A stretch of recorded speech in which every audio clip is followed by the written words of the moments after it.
Hey everybody! Welcome to Let's Look at Kero Blaster. Kero Blaster is something you may or may not have heard of. I'm going to imagine that for a lot of people this has kind of flown under the radar so far, but you're going to be surprised to find that it's flown under the radar when I tell you that this is the newest game from Studio Pixel, aka, you know, the studio helmed by Daisuke Amaya, I believe is the accurate name and pronunciation, hopefully, or at least a reasonable facsimile of that, who is also, or best known as, the original creator of Cave Story, of course. So this is the new game from Cave Story Man, Pixel.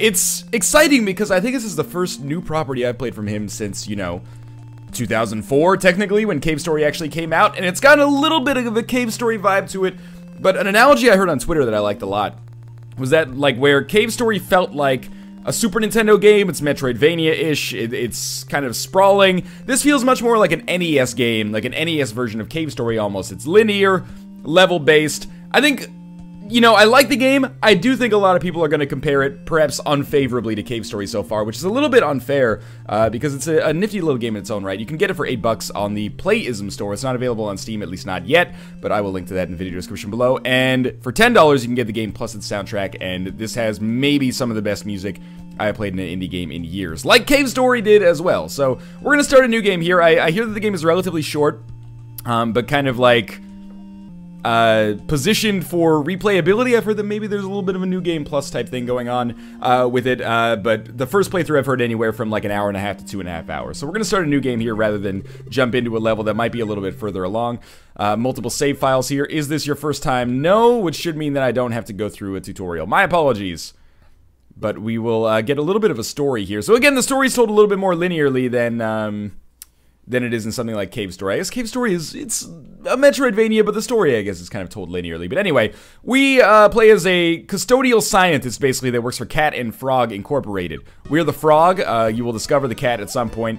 This is the president, you know, get in my office, give me your badge and your gun type lady, and she's real freaking annoyed all the time. But to kind of pull the curtain back and explain what's going on, basically these creatures, and you can see one in the, like, cage behind her desk there, these creatures have started taking over the teleporters that we use to conduct our business. So what we have to do is basically go in there and, you know, Mega Man our way through the levels and fix the teleporters by killing all the enemies that surround them. And this breaks the game up into stages. It's got kind of a cute aesthetic to it here. I'm trying to think of, like, what console this looks most similar to. I guess it does have a little bit of an NES vibe. But it feels a little bit more almost like an MSX game or something like that, if that makes sense. But anyway, you'll get the feel for this in a second, and hopefully the audio balance is proper so you can actually hear the music, because it is truly excellent, but you can always check that out for yourself as well. Alright, so the way that Kero Blaster works, I believe Kero is maybe Japanese for frog, or it's like it's part of the Japanese word for frog. Anyway, the way we play the game is very, very similar to the way that one would play Cave Story. For once, I am not using the gamepad. It does have gamepad support. I literally just reached over and pressed the D-pad, but or on my 360 controller, the D-pad. So yeah, that could also work totally fine. But I'm using just the keyboard here because I don't know. It just kind of feels more authentic to play, you know, a Cave Story type game using the keyboard, doesn't it? After so many nights and afternoons on weekends playing Cave Story with my keyboard before I even had an Xbox 360 controller that could plug into my computer while I was living in South Korea, where also pretty hard to find just an Xbox 360 controller in general. It just brings back a little bit of that nostalgia, doesn't it? So this is Mega Man, basically.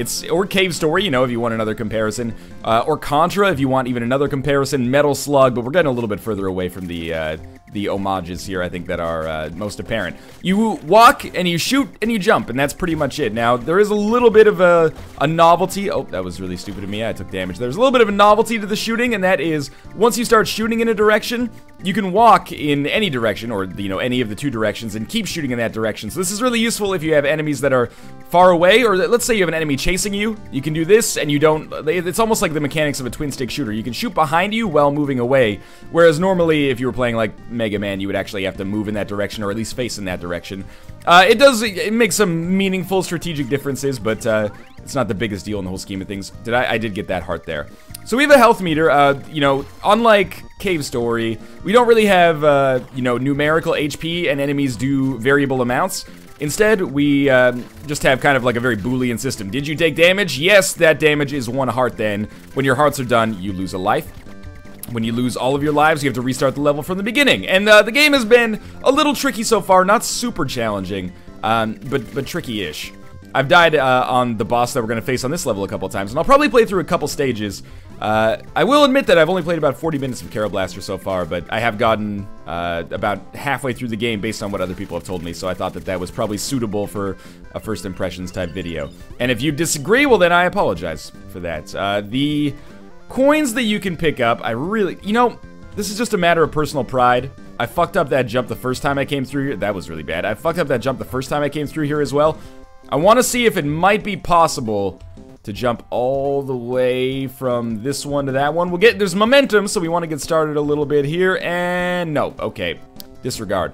People might be wondering, what the heck's up with these coins? Why are these coins dropping? What do we need these coins for? Well, every once in a while in a level, roughly at the halfway point, we'll come across this cat and frog store, and at the cat and frog store, you can actually buy upgrades for yourself, and they're very simply divided. One of them is upgrading your weapons. This is the store on the left here, and one of them is upgrading your hearts. So we're going to focus on upgrading our weapons to make us a little bit more powerful. So eventually we'll get 4 weapons. At the point that I'm at in the game, you know, roughly 40 minutes in, I already have, I think I only have 3 of them. Yeah, but you know, you get them very quickly. You get the first 3 weapons in the first 3 levels. So we're going to upgrade our pea shooter, and we're going to switch this to a repeater, which allows us to shoot further, which is way more important than anything else we could possibly get right now, because this allows us to not nearly get as close as we had to before to enemies to actually damage them. Now, let me just come down here, and we'll talk to the heart person here, and unfortunately we can't buy another heart container, or a heart boost as they call it here, because we only have 12 coins, or sorry, we only have 8 coins, we need 12. But this is a very convenient way to replenish your health if you get like halfway through a level, but you know, find yourself nearly dead, and it's important to do that. 1-ups, super expensive. Heart containers, not really that expensive. Heart in a jar is basically like a fairy from The Legend of Zelda, or a fairy in a bottle from Zelda, so it replenishes your health all the way to full if you lose all your health. So there's 2 different coins we can get here. Some of them are worth 1 and some of them are worth 10. I haven't seen anything beyond that, and we'll probably only have coins worth 1 for now because of the fact that we're very early on in the game. But it's cool that it's got this kind of upgrade system. There's a lot of upgrades. The upgrades come kind of fast and furious in the game. You get upgrades every time you beat a boss. Some of them are, you know, new weapons. Some of them are new kind of maneuvering abilities, like I've unlocked a jetpack. Oh, and I apologize if I've spoiled some kind of major surprise. But the jetpack gives you a double jump, which is unique and fairly satisfying as well. But yeah, you're constantly like either using coins to get upgrades or just getting upgrades from your progress in the game as well. The upgrades are pretty expensive, but I will say that the upgrades kind of gave me the impression that the game is maybe longer than it is. I was kind of surprised to hear that it was only like, you know, 2 and a bit hours long for the average player, or for the players that have beaten it already at least. Let's come down here. There are secrets, as you can see here. This one's, you know, relatively thinly veiled, which I appreciate as someone who is not necessarily the sharpest tool in the shed. But yeah, I was surprised to hear that it was, you know, it's quite a short game. Let's just call a spade here. Which is going to bother some people and is going to be fine for others, and that's okay. You know, when seeing there were upgrades that cost like 300 coins, I was like, oh, there must be like, you know, a really long, like, late game here, where you can actually farm up a ton of coins, I guess, but that doesn't actually appear to be the case, unless you want there to be, and you just want to grind out enemies non-stop. There are enemies that will just consistently respawn. Oh, I was hoping for that. Please. Yes, thank you. So yeah, I mean, again, I've heard that it's about 2 hours, 2.5 hours, 3 hours long, and in what I've played so far, I have not even come close to getting enough coins. But maybe you'll beat a boss later, and that boss will just drop 8 trillion coins. Now we come to one of the major focuses of the game. This is the boss fights. If you've ever, you know, played a game of this ilk before, you know, like a character action game, 2D side-scrolling shooter on NES or Super NES, I don't think you're going to find the boss fights, at least on the first play, too challenging. I did die when I played this at PAX, though, but once you learn that you can actually... That was stupid of me. Once you learn that you can actually shoot up to block these shots from coming in, like so, it really helps out a lot. But let's see if I can actually put my money where my mouth is. Because when I beat this off camera, I actually had more heart containers than this. So I don't want to necessarily get too cocky, but it looks like we did very well there. And again, it's one of those things where when you beat the game, or when you beat a level, it's much easier to beat it on your second pass through, but I'm proud of myself, and I think I did fairly well there. So we got a fan. Features a wide spread so it's easier to hit enemies, retains its power underwater. There are underwater levels in this game. Unlike most games, the water levels are not the low light. They play totally fine. So one of the major focuses of the game is, you know, switching back and forth between your weapons. So we actually, just by using the A and S keys, we can switch back and forth here. It's something I don't really do that much on the fly, just because, you know, I'm still a gamepad kid at heart. I find it kind of awkward to be, you know, using A and S to switch back and forth. I already get confused because I, like, basically hold down the shoot button all the time, but I have to tap the jump button, but the jump button is, you know, my middle finger, whereas normally that would be my thumb on a game. It's just weird. Maybe this is my own personal quirk. But there have been points in the game where it's been basically necessary if I didn't want to take damage to switch weapons because they all have different properties. This is kind of like our shotgun type weapon. We'll get like a little bit of a, you know, rolling type weapon after we beat this next stage as well. So the president over the course of the game gets increasingly messed up. I'm going to tell you my hunch. I think that she is somehow under the influence of those monsters that we killed in the teleporter room. And if I didn't really talk about that very much, but that room that we just beat, or like we just, oh, thank you for the heart jar. The room that we just got through with the teleporter, we had to kill an enemy in there in order to free that teleporter up. I think they're somehow exerting their influence over the president. I don't know how. I'm in the dark with respect to a lot of the narrative that goes on here. So as we start our second level here, let's get a little bit deeper talking about my impressions. I like Kero Blaster so far. I've been saying this a lot over the course of the past week or so, but I really do think I will beat it, especially since it is short. A lot of people, you know, dislike short games because you feel like you're not getting your money's worth. I totally understand that. I am kind of the other side where I don't necessarily prefer short games over longer games. Please don't die here. Oh, it was kind of close. Let's switch to our other weapon just so you can see it. I don't necessarily prefer shorter games over longer games. But I do prefer when games don't overstay their welcome. And that's not to say that if this was even twice as long, it would be overstaying its welcome. But I don't necessarily have problems with a short game. If you do, this might be a little bit of an issue for you. If you're not okay with paying $8 for, you know, 3 hours of enjoyment. And yes, of course, the counter argument is, oh, maybe I could, you know, play through it multiple times. That's definitely true. Let's switch to our repeater here because we have a range advantage over this enemy, I think. Now, we can't shoot down the fire that they shoot, so we'd have to jump over it. But anyway, I think it's more reasonable to assume that most people would probably only play through the game once, just because I assume that for pretty much every game, most people only play through it once, unless you're Nick and the game is Super Meat Boy. But if you're okay with that, then that's cool too. Overall, I do think that the game's biggest weakness is the fact that it's going to be compared constantly to Cave Story, and is that fair? Probably, because it's made by, or at least, you know, one of the guys who made Cave... Oh, well, at least our heart in a jar worked here. You know, the guy who made Cave Story worked on this game. This is his, like, his second baby, I suppose.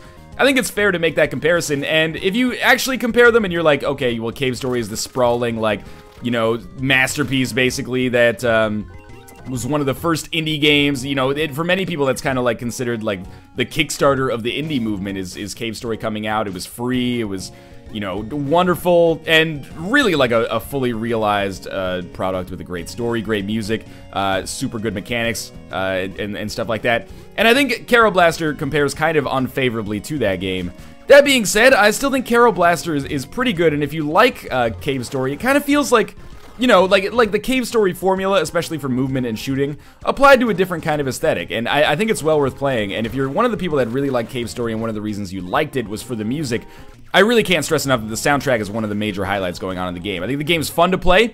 You know, will people still be remembering it in 6 months? Maybe, maybe not. That's not really for me to decide, but I certainly don't think this is necessarily going to have as enduring a legacy as Cave Story, but the music is every bit as wonderful. So if you're a big fan of the music in the original Cave Story, I would advise picking it up. It's a fun experience, and you can pick it up with the soundtrack for $10, which is just a $2 extra cost. Or you can just buy the soundtrack for $4, but at that point, I kind of feel like, you know, just enjoy the game with it as well. The game is good. This is not like the game's bad, but, you know, the soundtrack's good, so buy it. This is like, the game is still good, but maybe the highlight of it, if you're coming from a Cave Story perspective, which I am, admittedly I have a bias as someone who's a huge fan of Cave Story, and this is obviously like more simplistic, more linear and stuff like that. You can take those as negatives or positives or just, you know, neutrals depending on your perspective. I'm gonna buy another heart boost here, or not another heart boost, but just a heart boost that gives me another heart container. The next one's gonna be too expensive. I think it costs 60. But yeah, I think it's a fun game. I just think that it doesn't necessarily benefit from the comparison to Cave Story. So take that for what you will. I am gonna upgrade our fan here. This is gonna make it a little bit wider. The upgrades, I believe there's 3 upgrades per weapon. They cost increasingly more as time goes on. Like, maybe not exponentially more, but a lot more as time goes on. So, I'm just gonna leave that coin down there because I have not really needed it so far. This game actually is, you know, fairly tricky. I've died a decent number of times, but now that I know what's coming, it's a little bit easier. Which I actually like because, you know, if I was ever to play through it again, I would actually want to, you know, see some improvement in my play, obviously. Oh, there is some quicksand here, so be careful about that. But yeah, overall, I think Kero Blaster, I can't believe I haven't called it Super Kero Blaster. Like, I've been so tempted. It's actually one of those weird things where, like, you know, normally if you had Super in front of a game, doesn't really change anything, right? At least a game that's come out in, like, this day and age.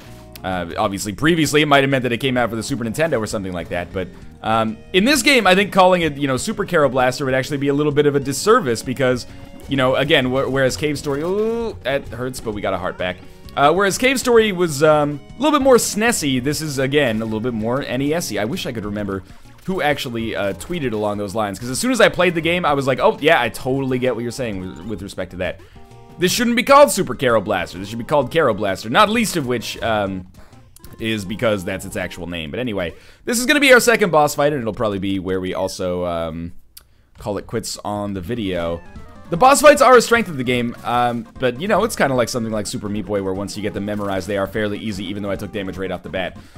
And the thing I like about the bosses as well is that they don't feel shoehorned in. They feel like they're kind of part of the product. You know, you play a lot of games and, you know, you go through a level in the forest and then you fight the boss and the boss is just like, I'm a big robot. And you're like, okay, well, I don't really get that. But the enemies you actually fight as bosses in Kero Blaster are basically just, you know, large versions of the unique enemies that you fought on that level, which gives the levels a little bit more character, I think.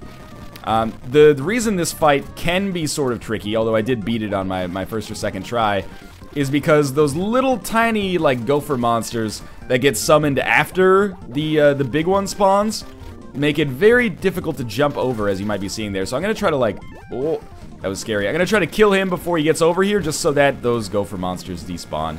And they did indeed. So we get the bubble weapon now. Loosen up my bubbles, baby, because you keep fronting, saying what you're gonna do to me, but I ain't see nothing. Well, you can see the bubble weapon here as those blocks disappear.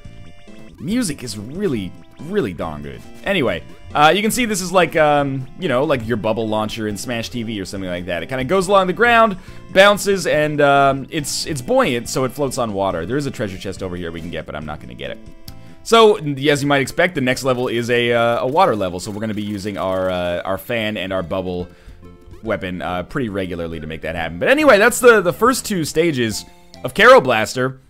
If you're coming into this expecting, like, oh, this is going to be like a landmark indie game like Cave Story, I think you're going to come away with it disappointed. This is not, at least to me, it doesn't feel like this is a hallmark of, you know, the subculture or the culture of indie gaming. What it feels like is a solid action platformer with fantastic music, reminiscent of Cave Story. That's totally worth the asking price. If you expect more than that, might find yourself, you know, a little bit underwhelmed, shall I say? But I don't think it's an underwhelming game on its own merits. I think it's maybe considered underwhelming because of, you know, comparisons to a game that is pretty much without doubt unanimously considered one of the best indie games that's ever been released. So, Kero Blaster, good, maybe even pretty great, but it's no Cave Story, but that's okay. You can pick it up on Playism for $8 or with the soundtrack for $10. That is a bundle that I would highly recommend. This is a soundtrack that is not just serviceable, but really, really elevates the game to a higher level. And these tunes will be stuck in your head all damn day. I promise you that. But you can pick it up on Playism. The links will be in the video description below. Hopefully it eventually comes out on Steam, just so maybe it's exposed to a little bit of a wider audience. I'm not sure. A lot of Playism games just seem to make it onto Steam. I'm not sure if they make it through Greenlight anymore. I'm not sure why this one didn't. Hey, whatever. You go to Playism, you get an EXE the same way you would have played Cave Story back in, you know, 2004 to 2011, basically, until the Steam versions of that came out. Anyway, I'm rambling at this point. If you want to pick up the game, those are the links. They're in the video description. If you like the video, click the like button. Helps out a lot. And, of course, subscribe if you want to see more in the future. But as always, thanks for watching. I'll see you next time.